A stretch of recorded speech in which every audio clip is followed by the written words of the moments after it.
जीवन्मुक्तिप्रदं देवं क्षमापूर्णं Paramahamsa Nityananda is a rare living incarnation, a yogi by birth. He has been expressing his power of enlightenment since birth. He has authored more than 500 books in Tamil and English, books in Telugu, Kannada, Malayalam, Hindi, Sanskrit, Gujarati, Oriya, Bengali, Marathi, French, Malay, Polish, Portuguese, Italian, German, Danish, Spanish, Russian and Chinese, with translations in 26 languages are available. He is also an exemplary speaker with over 8,000 hours of profound life solutions through his discourses. Social services such as Annadan, free medical care,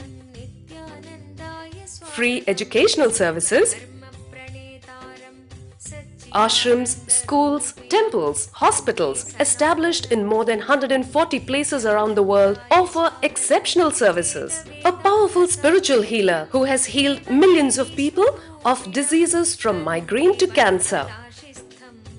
A Kriya Yogi who has formulated Kriyas for physical health and mental well-being benefiting thousands. A living master who offers practical solutions for our everyday problems. Having meditation centers in 151 countries including Bidadi, Tiruvannamalai, Rajapalyam, Salem, Hyderabad, Varanasi, Los Angeles, Ohio, Seattle, San Jose and Phoenix. He is the founder and spiritual head of Nityananda Dhyanapitham, a spiritual guru for 10 million followers, an incarnation who transmits the highest spiritual energy through initiation.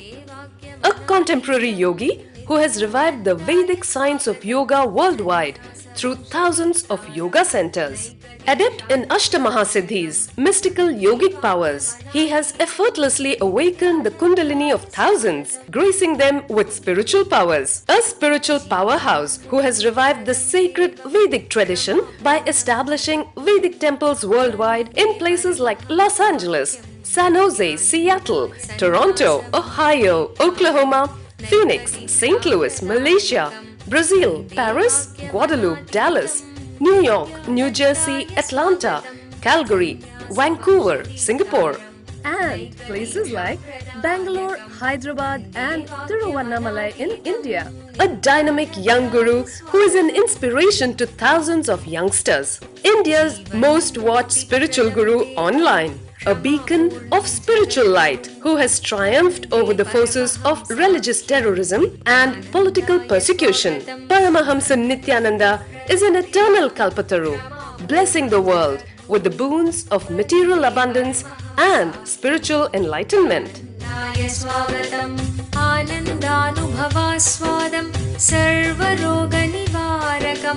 वन्दे पापविनाशक्तं नित्यानन्दाय स्वागतं नित्यमुक्तं निर्विकल्पं ध्यानलोकप्रदीपकं वन्दे शान्तमयं बन्धं नित्यानन्दाय स्वागतम् आनन्दगन्धसञ्चारं सर्वोपाधिविनिर्मुक्तं वन्दे ज्ञानालयं नाथं नित्यानन्दाय स्वागतम्.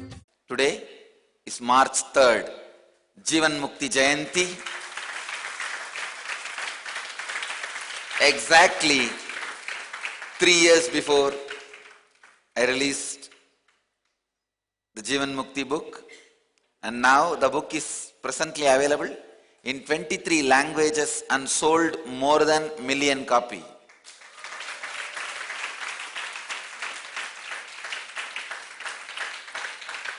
And today, as dedication to the Jivan Mukti book, Tamil Publication Department is bringing out a brand new Tamil website.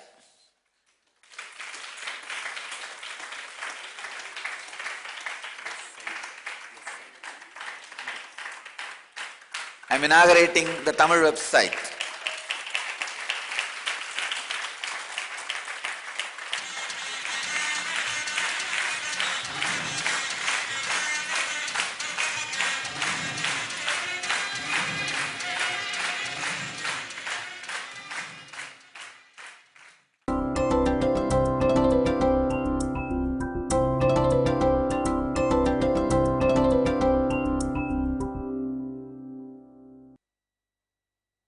Sudha, she's asking from Chicago, USA.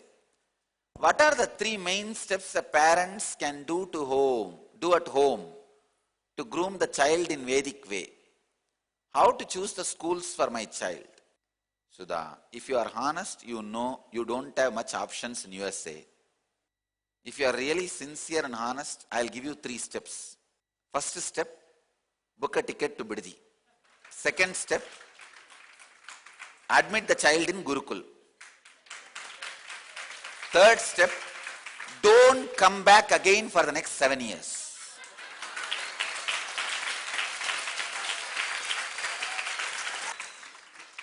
Please understand.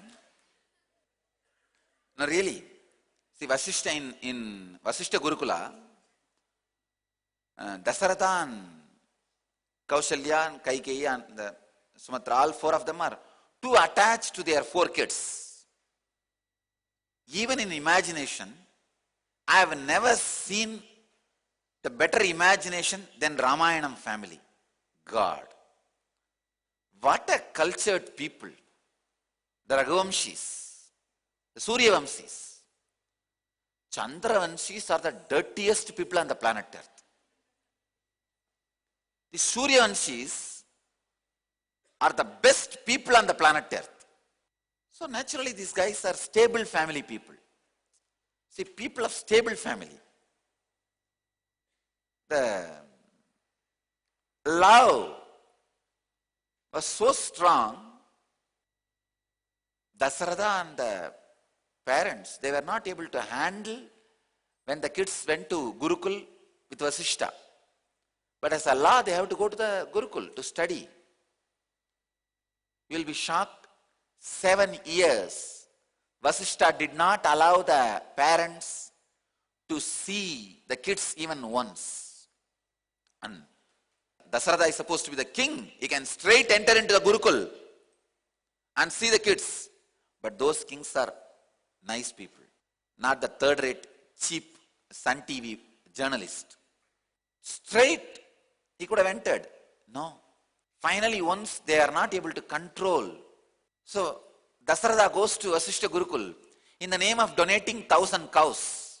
And Vasishta stops Dasaratha in the entrance, takes the donation and sends him back. Sends all the 4 back. He says, no. 7 years, you have no right over the child.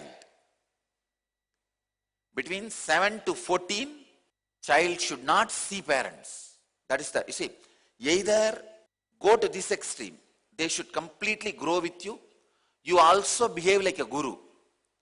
Like, I always say that they should be sleeping, even sleeping in your lap.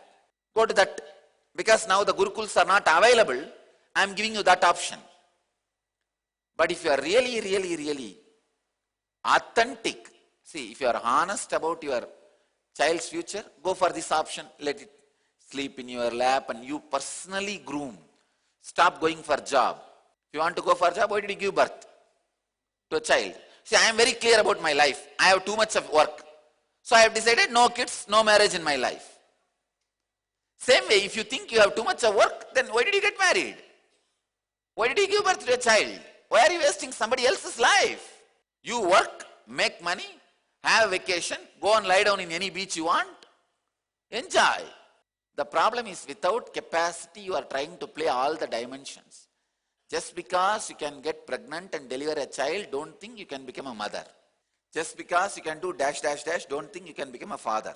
So be very clear. Parenting is a separate art. It's not a joke. You are playing literally with one person's life. Just yesterday in the NSP I was telling, even to attend a small disease, stomach pain or knee pain, you need to study 6 years and get that MBBS. You have to get that MBBS, only then you can even attend give a small medicine, and to go and stand in the court and blurt out whatever comes in your mouth and confuse the lawyer, confuse the opposite side lawyer and confuse the judge. Just for that you need to study so many years and get that LLB. I saw, see, now I know so much about court. The person who can confuse others wins the game in the court. Either try to convince or confuse. That's the law of law. I am giving you law of law. 3 important secrets to be a great lawyer. Learn convincing points, but never speak about them. Only confuse the opposite lawyer. Judge, the whole court should be confused, terrorized, so that they just give the judgment what you want. Now, even for that, you need to study law. But don't you understand? You are handling somebody's whole life. The way you are going to train the child, he is going to live with it next 100 years. And for that, you need to study. I tell you, we should make a new law. Unless the couple go through a parenting course and get a certification, do this course, get the certificate, only then you are allowed to have a child. This is not those old days. You have to continuously give birth 3 in 2 years. Come on. Sudha, you need to look in honestly and authentically. You can't do much in US. There are second level options. We have our Vedic schools and N Vidyalayas, the internet. Even we also have N Vidyalaya. Just through internet you can bring up your child. Homeschooling. All these are there. But everything is a poor substitute. Best thing you can do is 3 things. 1, get them to the Gurukul. 2nd, never ever come back for 7 years. 3rd, don't try to get them to the house. That's the best thing you will do for your kids. If you want to see them, come during Sarvadarshan, sit in the backside row itself. From there itself see and take my blessings and disappear. Now I tell you, actually I was wondering why Vasishtha was so hard on Dasaratha. Because Vasishtha knows Dasaratha did not have a child for a long time. Almost when he was old only he had a child. When Dasaratha had a child, he was at least above 70. He was above 70. Only then he had a child. And only at that time he had a child. You may ask, how is it possible biologically? In those days it was possible. With some herbs and medicines they have done. That is different. So, Dasaratha did not have a child for a long time. After that he had a child, and Vasishtha also knows the child is God himself. So why Vasishtha was so cruel?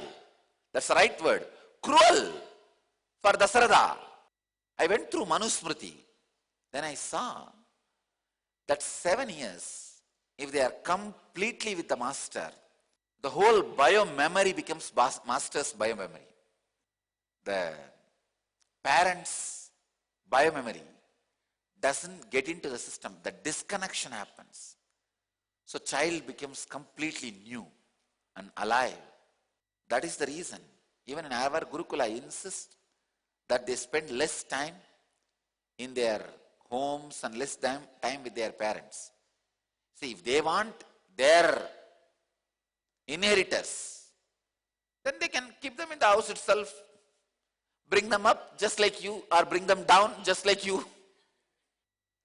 If you want them to be a real enlightened beings, 7 to 14, just disconnect. Say that this 7 years I will not disturb the child. Sudha, I am giving you 3 main steps. First step, step out of your house, go to the airport.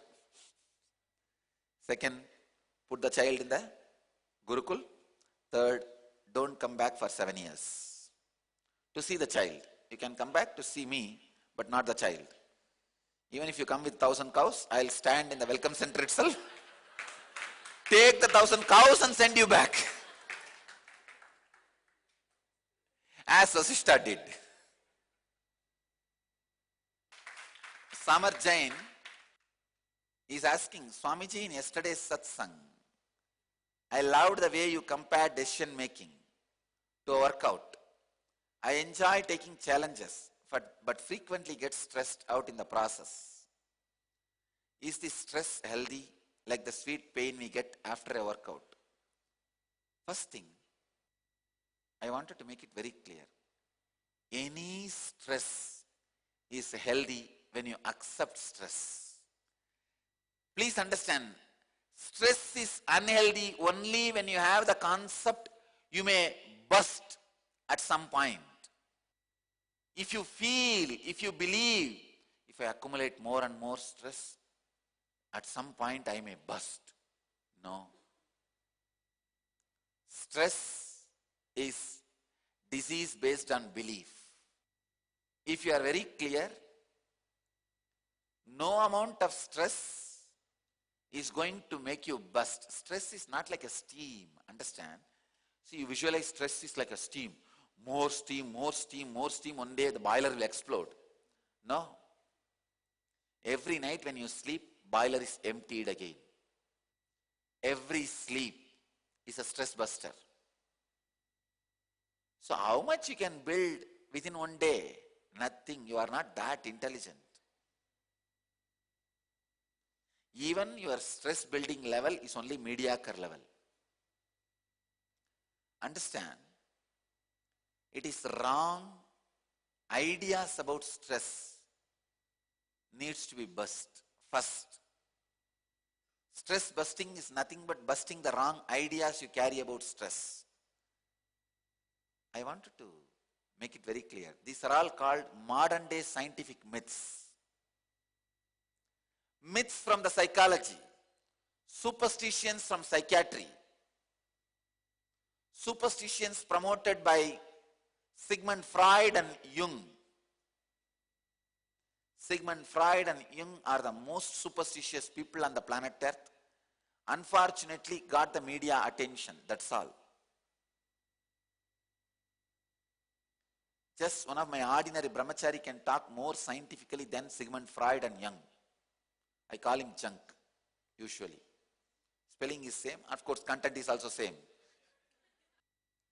Sigmund Freud and Jung. It's a superstition promoted by them.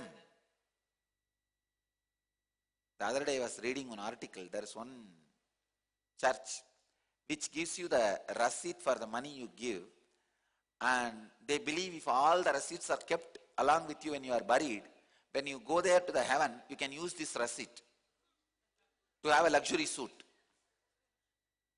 No, really, they are promoting this idea. How they invent their own theories to serve their vested interests. Same way Sigmund Freud and Jung invented the theory of subconscious, the theory of unconsciousness, theory of accumulating the stress. It is invented by pharmacist companies, mental health care business people. Just like how the beauty of concept is invented by cosmetic business industry.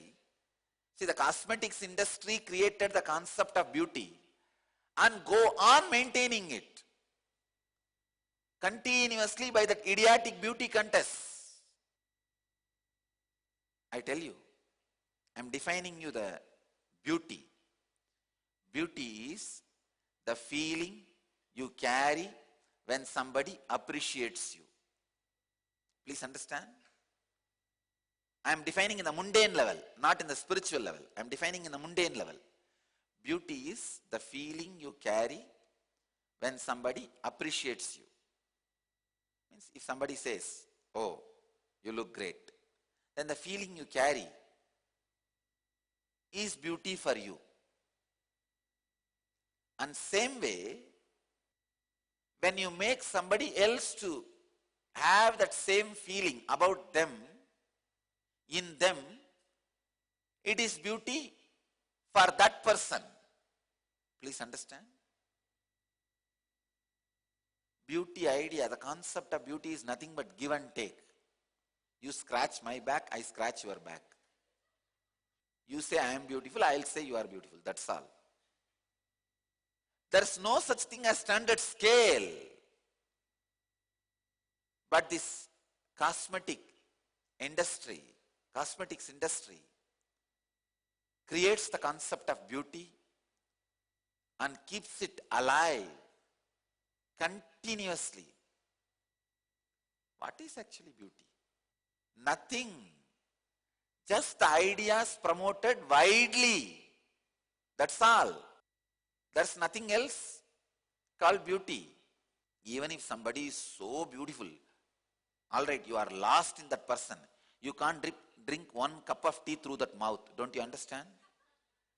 You can't drink even one cup of tea through that mouth. What is beauty? It is just the concept you create. Just like how the cosmetics industry keeps the disease that you are ugly alive by doing the beauty contests.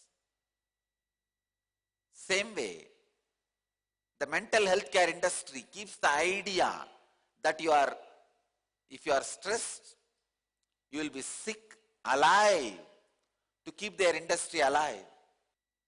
And politicians keep the idea that you are weak so that they can be alive. Enlightened being is the only person who breaks the idea that you are unenlightened, and in that way he keeps himself alive. Understand? An enlightened being never keeps himself alive by saying you can't be enlightened. Constantly he says you are already enlightened. Through that way he keeps himself alive. The idea of stress, that if you accumulate stress, you will be suffering, is wrong.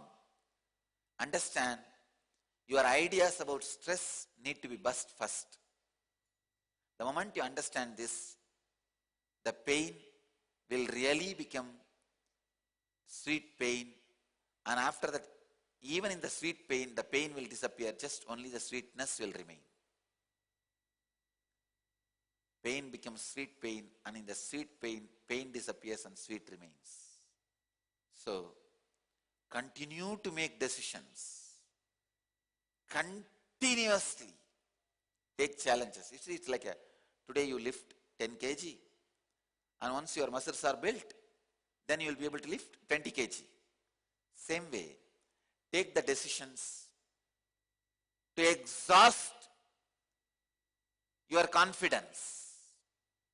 Have courage to exhaust your confidence. The next day, you will have more courage and more confidence. Take better decisions. Don't say, today if I lift 10 kg dumbbells, then I will be tired once for all. From tomorrow I will never be able to lift. I would have exhausted all my energy. No. Next day you will have more energy to lift 15 kg or 20 kg. You should always lift and work out the free dumbbells, because always the fear you may drop on you is there. You will do it properly. If it is a machine, then you will always have a casual way and you will not be doing it sincerely. That is why I am saying, be always an individual entrepreneur. Don't be a manager in somebody else's machine. If you are in somebody else's machine, manager, then working out will not work out for you. Because all the risk you take is inside the boundary given to you. It's not life and death risk. Because finally, somebody else is responsible. Only when you are an entrepreneur, this whole philosophy of taking decisions on your own works out.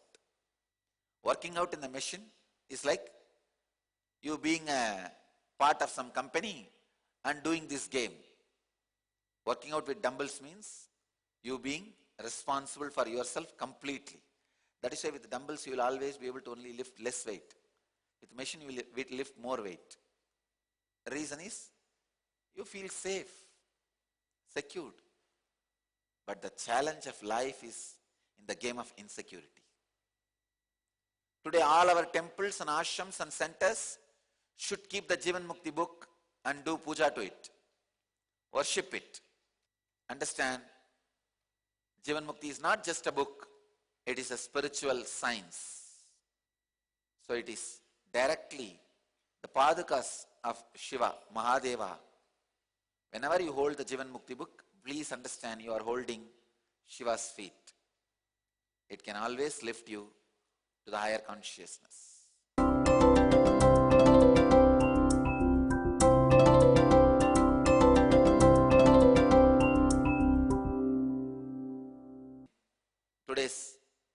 Gita Satsang, fourth chapter of Bhagavad Gita, Jnanakarma Sannyasa Yoga, 20th verse. Tyatva karma phala sangam nityatrupto nirashrayah karmani abhipravrittaha apinaiva kinchit karoti saha. Having given up the clinging for the reward of performance with a constant feeling of satisfaction, without depression on anything, though engaged in execution, he does not even do a little action. Having given up the clinging for the reward of performance with a constant feeling of satisfaction, without depression. Actually, the translation is given as without dependence on anything. So I translated into depression. So Jnanatma is showing, no, you wrongly read out. Please read. It is dependence. She believes my team's translation more than my own translation. Dependence on anything. Nirashrayaha. Please understand. Karma bala sangam. Nityatrupto nirashrayaha. Nirashraya. Ashraya means the excitement. Nirashraya means depression. Ashraya means the excitement which comes by the acharati, by the nearness. For example, if I bring the sweet near my tongue, the excitement the tongue feels. If you bring some visuals which your eyes like, when you bring it near eyes, the excitement the eyes feel. If you love somebody, if you come near that person or that person comes near you, the excitement you feel. These are all called ashraya. But all this excitement leads to depression. Excitement by any nearness leads to depression. The excitement just by yourself, like Dakshinamurti. Swatmananda. Just by your very presence, you are excited. I don't see a single reason for Dakshinamurti's excitement. No, really. The fellow is sitting on the rock, under the old banyan tree, and old four fellows are there. Any time they may pass away. And this old bull, Nandi, and this nagging Sati, and I don't see any rich items around him. And with all this, his eyes are closed, but he is in bliss. Means there is nothing from outside is necessary to excite him. See, he is not Vishnu. See, Vishnu, if you see, there is so much to get excited. Ocean of milk and the beautiful Anantasayana, the bed of Adisesha, snake bed. See, maybe snake is bad because he has a poison. Otherwise, as a bed, he must be very comfortable. And the Miss Universe, Lakshmi, is pressing the feet, and all the Shamantaga, all the best pearls and gems and diamonds, Parijata, and all the time lying. Nothing to be done. Dakshinamurti, just by himself, is in Swatmananda. Nirashraya means being in Swatmananda, without depression, having given up the clinging for the reward of performance with a constant satisfaction, without depression, though engaged in execution, he does not do even a little action. Each word. Please understand, very beautifully Bhagavan says, though engaged in execution, he does not do even a little action. And what is the meaning of execution and action? Execution means establishing a consciousness and seeing that everything flows as per the consciousness. Action means every day doing every inch. See, when I created this Sangha, I established a consciousness. Now I am just sitting and executing. Understand, execution means establishing a consciousness and seeing the whole flow. If you also want to be out of action, become part of this consciousness, then you will see action happens through you, but you are not even feeling that the action is happening. Having given up the clinging for the reward of performance, with a constant feeling of satisfaction, without depression, though engaged in execution, it does not do even a little action. Desire for name and fame is obviously known. Inside you, without even you knowing, there will be undercurrent of desire. That is what is called clinging.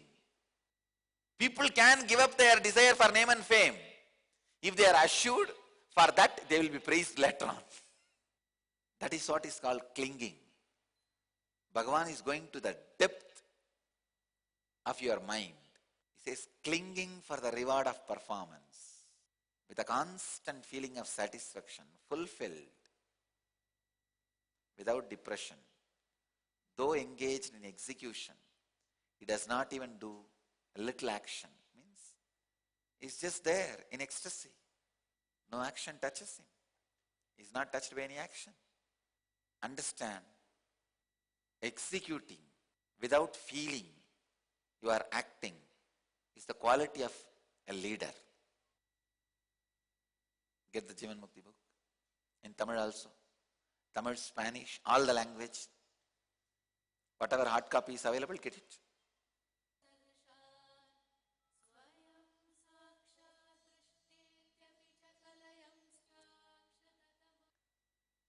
We will read few lines from the Jivan Mukti book to commemorate the celebration of the Jivan Mukti release 3rd year. Please understand, this is called traditional part. Means traditionally you open the book with a lot of respect and reverence and read out line by line and contemplate on it. Irrespective of where they arise from, thoughts and emotions are inseparable. Ancient scriptures say that thoughts create us, so do emotions. We become what our emotions are.